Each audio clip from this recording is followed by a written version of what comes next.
Ngunit kapag mananalangin ka, pumasok ka sa iyong silid at isara mo ang pinto.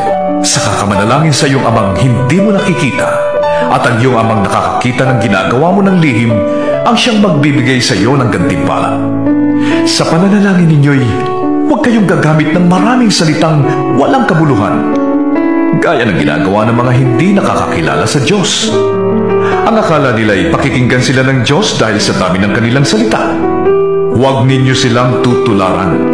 Alam na ng inyong Ama ang inyong kailangan bago pa ninyo ito hingin sa Kanya.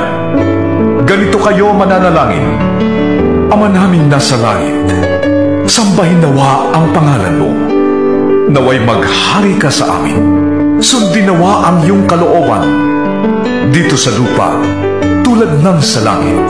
Bigyan mo kami ngayon ng aming kakainin sa araw-araw, at patawarin mo kami sa aming mga kasalanan, tulad ng pagpapatawad namin sa mga nagkakasala sa amin. At huwag mo kaming hayaang matukso, kundi iligtas mo kami sa masama. Sapagkat kung pinapatawad ninyo ang mga nagkakasala sa inyo, patatawarin din kayo ng inyong Amang nasa langit.